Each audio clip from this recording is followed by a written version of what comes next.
Assalamu alaikum, fellow Toastmasters and dear viewers. Today we have with us someone who is a very decorated and dedicated Toastmaster of our club, who has won many contests in our club, and he has even won international accolades. And without a doubt, he is someone we all look up to in our club. And today we are going to talk about his life journey, what he likes, and what has Toastmaster given him in his personal and professional life. And today we are going to see his areas of life that he rarely shows in our regular meetings. So without any further delay, let's go and meet DTM Zaid Kaliya. Assalamu alaikum. Walaikum salam. Thank you, DTM Zaid, for giving this time and bothering you on a Sunday morning. And we all know that you are a chartered accountant by profession, and you are also a very decorated Toastmaster of our club. And we also know that you are a family man. So tell us, what more are you apart from being all this? What are you, what do you like and what you don't like in your life? What are your hobbies? If you can tell us more about yourself. Thank you, first of all, Javed, for coming today in Sunday morning. I know you are also a family man. So thank you for coming here and meeting with me. So I hope it will be a good chit chat today. Pleasure.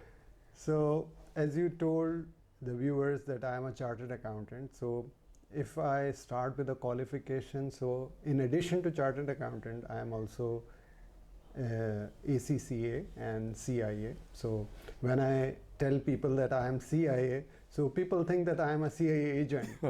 In fact, I am certified internal auditor. So this is my professional domain. Apart from it, I have a beautiful, only single wife. And we all dream of more, but we have to be with what we have, and we should have a gratitude for blessings of Almighty that we have only one wife. And I have 3 beautiful kids, and all of them, you have seen them, how they were cooperating with us in setting up these things. Apart from this, if you ask me about my hobbies, so I love doing workouts, and also once upon a time long ago I was in the field of MMA. So you can't believe that I can be in that field, but it was a short period of time I was with MMA, and I really enjoyed that. And it was that time when I won international contests. So, wow. So there is a link. When you have some energy, passion, and you want to achieve something, and you're fighting with people, and you're training for that. So it gives you a mental capacity to go and get things which are coming in your way. All right. So you're an MMA. Well, that's a big surprise for us. So all the contestants that are looking at this interview must be very aware that he knows the jiu-jitsu and the karate and boxing and all of this, mixed martial artists. But I'm not a champion, or I just started that, but if I am given the chance or a time, I would definitely pursue it as a profession as well.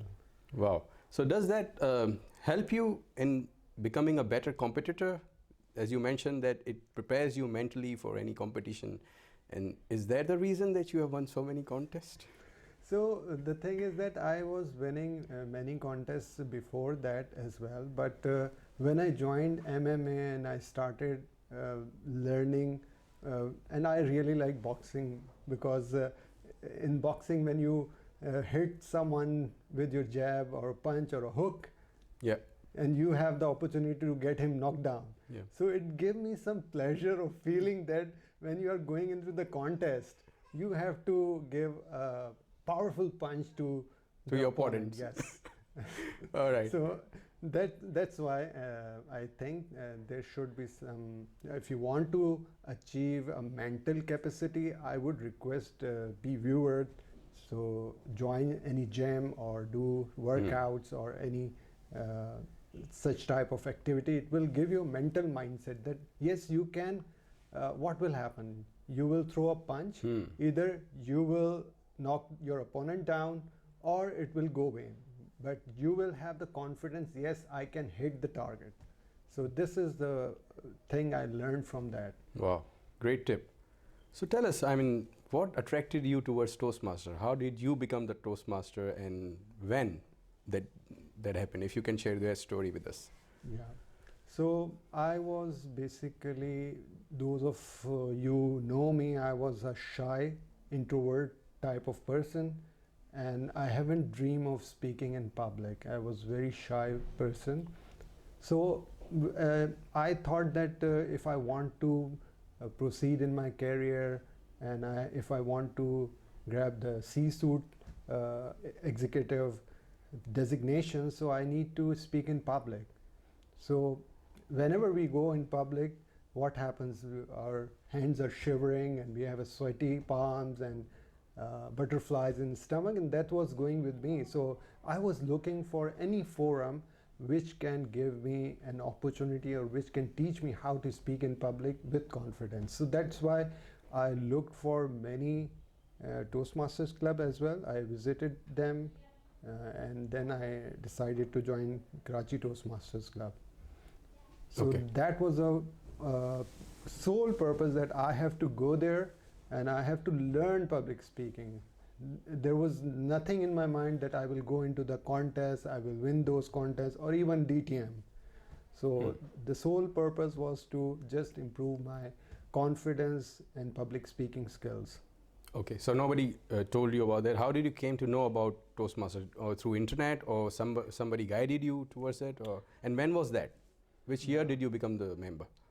So that happens that there was a fire coming inside me that I have to do this, and at the same time the Institute of Chartered Accountants of Pakistan organized an open house session. They invited Toastmasters to their office, and we have an open house session there.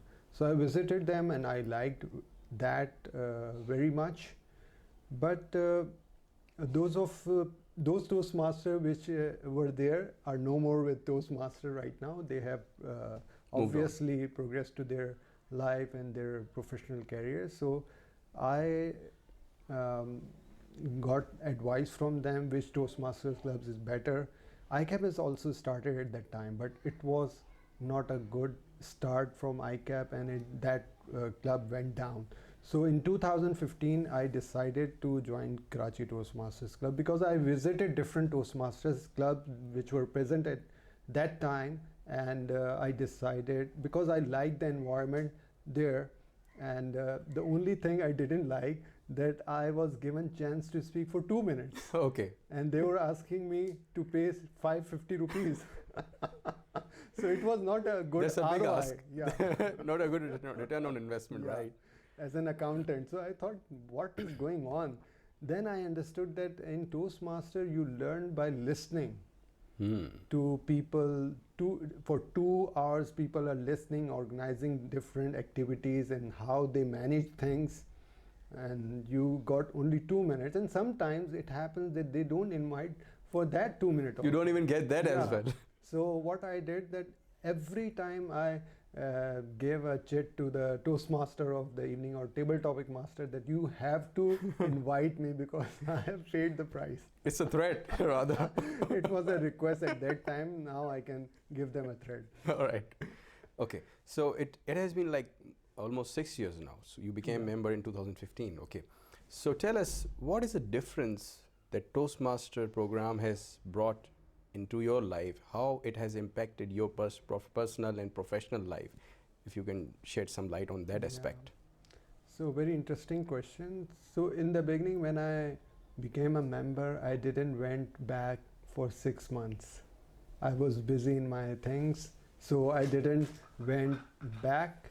And then when I rejoined the club, I gave my speech, which is very, you can say, famous speech, try, one day you will fly. And the response I got from the audience was amazing. It was phenomenal.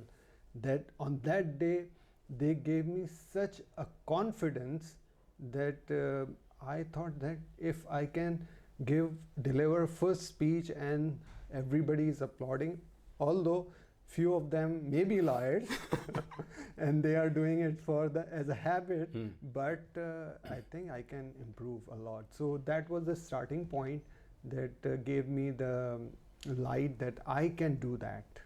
So this was the capacity, mentality which came in, that I can do that.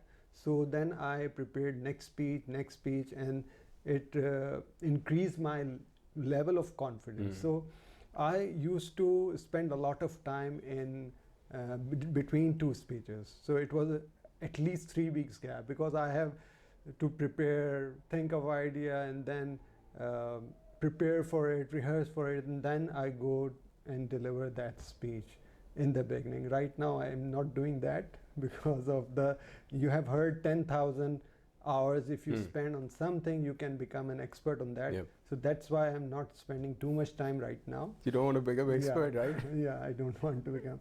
So it gave me a confidence. That was important. When I was talking in the meetings, and marketing guy, IBA people, LUMS people are there, and then I realized that I'm also dominating the discussion. So that was, I think, big achievement for me, that I have technical skills, and now I can sit with the more qualified or more passionate people or CEOs, and I can also express my opinion, and sometimes I dominate the meetings. So it gave me the confidence. I think that was the thing which is very important in every aspect of life. Yeah. Especially in professional career. And how it has helped you in your personal life. Maybe if you can share some story. I'm sure you must be having some interesting story behind that. Yeah. So most of the time I didn't get any applause, or you can say that motivation, although they allowed me to join Toastmaster, but they don't care about it. Yes. By they, you mean your wife, right? Yeah, you're right, but I will use it. All right. So it happened that every time when I inform her that I won this prepared speech winner, so the reply was very interesting, that I think all are jacks there. Or they have habit, and this is true, that Toastmaster clap for no reason. Yeah. So this was true, but it gave you confidence. So it happened till I won at international level. All right. So when USA announced, or you can say that in Denver, the authority. It was announced there that Zaid Kaliya, Karachi, Pakistan won second place. Yeah. Then my family was, oh wow, all right. he has done something. Then they believe that you actually we are not jacks in Karachi Toastmasters Club, right? I don't know. I have to ask about. You better clarify this. All right. So, I mean, Toastmaster helps you, I mean, in your personal and professional life, as you shared. But tell us that you are, mashallah, DTM now, and this is one of the highest awards that you can achieve in Toastmasters journey, and you have already achieved that. Now you have more plans and progression that you are aiming for. But tell us, what was the difference? I mean, does that title, what does that title means to you? And is it difficult to become a DTM?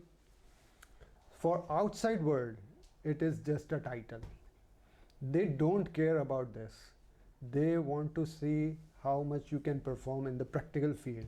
So at that point, I had an option to start my second pathway, or you can say second DTM, or I should step into the practical world. So I decided to step into the practical world, and now I am exploring training as an option, and also one-to-one public speaking coaching as an option. And I think I have taken the right step, because doing and repeating distinguished Toastmaster again and again will obviously increase your learning, and you will learn a lot, and you will be in your form. But if you are not practicing it in the practical world, what's the use? Yep.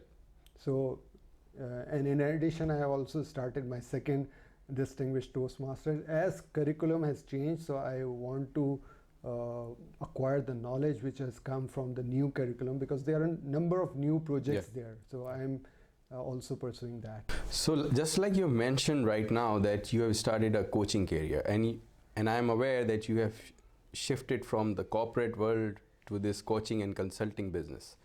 So do you think that if it was not for Toastmaster, you would have taken that decision? Certainly not, because I developed this skill through Toastmasters, and then, as I said earlier, that I want to test it in the practical world.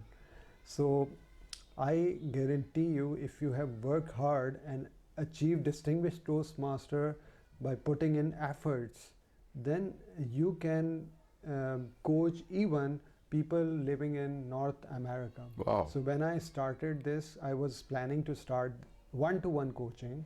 So many people told me who will come as a protege from North America, and I'm glad that a few of my proteges are from North America, even Canada and US, and even from Europe. So it was a big boost to my motivation level that yes, it pays the dividend. All right. Yeah. So Toastmasters, I mean. Yeah, it works. Yep. But it's a tool.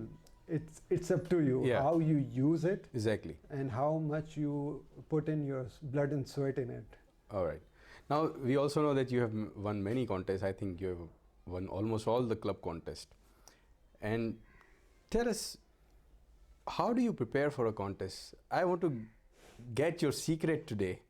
Now that you have done it all, you can reveal it to our amateur members like me, so that we can benefit from it. If you can share that secret, how do you prepare your speech, and what is a secret recipe for a winning speech? So if I reveal it, so how will I compete in another contest? If you all know the secret, we will be on the same wavelength. But anyhow, the secret is I start by looking at the judging criteria. That is the key, because there will be judges, anonymous judges. What they will be looking at? They will be looking at the criteria. First important thing is the criteria. Second is, what is your message? Message is a key. If your message is attractive and that can have an impact on the audience, then it can be a winning speech. Third important thing is any innovation and creativity you can bring in within the limit of the judging criteria. So if you have these three things in your mind, you can craft a winning speech. But the story didn't end here. You need few, and I must say an emphasis on few. You should have few people who can give you feedback. I have seen many contestants consulting with an army of mentors. So everyone thinks in a different way, and at the end of the day, contestant is confused what to do and what not to do. So if you can afford, go for coaches. They will, obviously you have to pay for it, but you will get a good advice from them. All right. So this is one of the factors you can utilize, and then the rest is the practice. The more you practice, you will come up with more ideas how you can improve your speech and how you can upgrade or you can say level up your speech, and then you will be more confident when you are going on the stage. And then think about it that you have to spread only your message. You are sharing your message, and don't think about the trophy. Remember, trophy is a byproduct. Okay. If your message is good, it can hook the trophy from the organizers. And sometimes, even if you are a good speaker, you have delivered a good speech, sometimes you don't win. So it's a part of the journey, and it should be taken as that. Okay, so you just like you mentioned, my next question was related to that you should get some international help as well from international coaches, and even if you have to pay. So whom did you approach for your mentoring and coaching before the contest? And if you can reveal the name, maybe we can also benefit from that. I requested many people in Pakistan before going abroad, and I didn't get any help, the help I needed. So I realized that I need someone to make the difference who have international experience. So I was the part of Buddies online club, so where I met few international members and I connected with them. One is Misako Yog. She is also one of my mentor. She also gave me wonderful advice, and she connected with me few other people, and one is the Mark Brown as well, because they have a stage time university. Okay. So you can also connect with them and they can give you a good advice there. So I connected with them and a few other which I forgot the name because they only just gave me the advice, so I didn't remember the name as well. All right, great. So Buddies Online Club, right? Buddies Online Club. So I connected with them on Buddies Online, and then when you connect with someone, you ask for a good coach, so you will get a coach. So the focus should be few, vital few is the key. Okay. Well, there's a difference of opinion here because most of the people think that if you consult with multiple mentors or multiple coaches, you get distracted and you should focus on single coach only. Whereas some people suggest that you should, just like you are saying, that you should go to few. By few means 2 or 3 or maximum 5 maybe. So it's there's a difference of opinion here, but I think it's better to have multiple advice and multiple feedback sources because everybody is looking at your performance from a different perspective.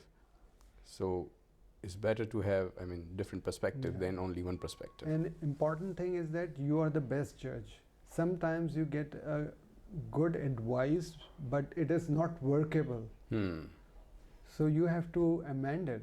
So you are the best judge. Even if you consult a coach and if he is saying something, you have to think whether this will work on stage or not. Whether you have that capacity to deliver that type of thing which is being advised by the coach. Sometimes you can't. So it also depends to use your brain as well. All right. Yeah. Okay. So just like you mentioned that you also got international help and maybe you have to pay for getting those coaches to work with you. So does the members of KTC, if they are looking at this interview, do they have to pay to get coaching from you, or do we have any sort of free package?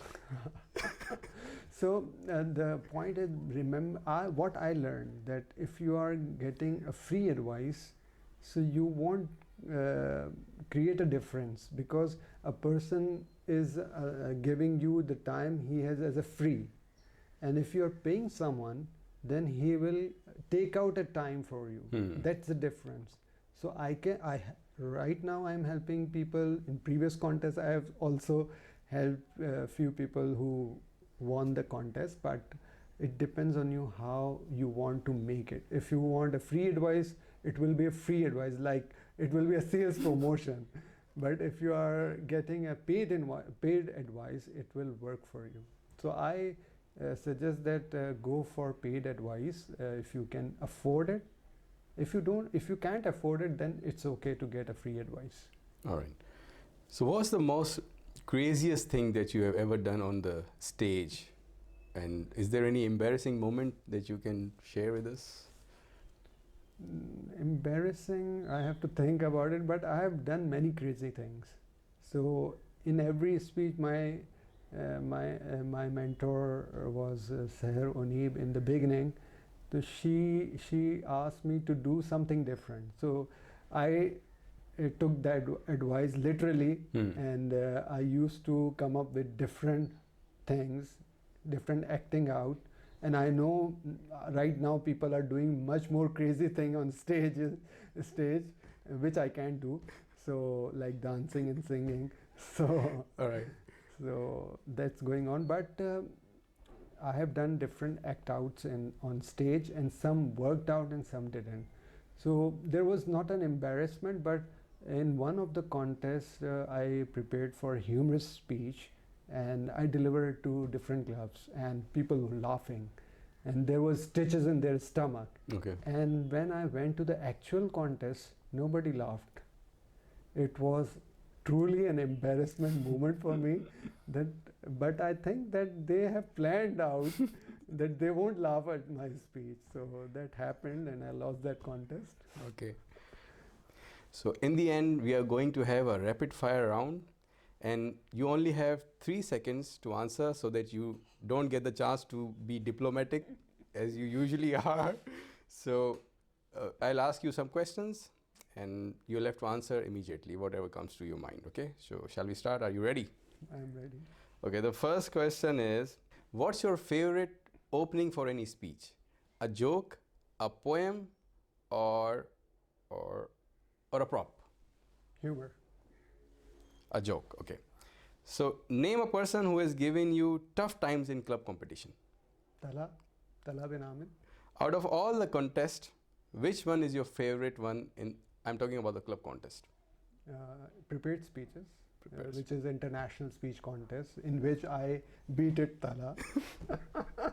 If given a choice, who would you like to be your mentor in Toastmasters?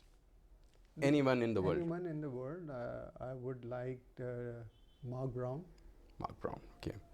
Who's your favorite speaker in Karachi Toastmasters Club? This is a difficult question. You have to answer it. Yeah, you cannot be diplomatic. I have to come you to have Karachi to Toastmasters Club again, and I think there are many speakers. So I can. That's being diplomatic, all right. Yeah. We will accept that. It's your prerogative. Yeah. Okay. Which meeting platform do you like? Online or stage? Stage. Yeah. And which club is your favorite one? KTC, Husn Khitabat, or CA Toastmasters? Because you are a member of all the 3. So if you have to choose only one, which one would you choose? But the thing is, you cannot be diplomatic. No. Okay, I cannot be diplomatic, but there's a different reason for joining these clubs. So I cannot say that this club is more. So I have a reason for KTC. I have a reason because it's my mother club, and I really enjoyed it, enjoyed everything, and KTC had made me. So obviously the answer is KTC. However, now diplomatic answer is starting. Husn Khitabat is my kid because I was the founding president there, and it is the only club in Pakistan which is in Urdu. So to communicate in Urdu, to become a better speaker in Urdu, this is the only club. So I really enjoy speaking in Urdu there. And similarly, CA Toastmasters Club is also one of the club which I have started along with Rashid Dastagir and other Tayyab and other members there. So both these clubs are, you can say, my kids, and KTC is my parent. All right. Thank you so much, DTM Zaid. In the end, I would just like one more favor from you, and if you can give some advice to the upcoming Toastmasters, to the new club members, and the people who are watching who are not yet Toastmasters, if you can just give any good advice and a message. Yeah. First of all, thank you for coming here, and I know if when I finish my answer, you will run away. So that's why thank you for your team coming here. And the advice is that we have only one life. So if you are going to the office or doing your business and this is your purpose, I think you need to rethink about it. Have one big goal, which I always repeat in my speeches. One big goal we need, and we need to move forward. What will happen when we take a step? Either we will fall down, and when we fall down, we have gained some distance. So don't waste your life, and it's better to have a regret after doing it rather than regret of not doing it. So I would request everyone join Toastmasters and also other forums to improve your skill set, to achieve your goals and contribute to this beautiful world and become some kind of a legend by taking the first step in this journey.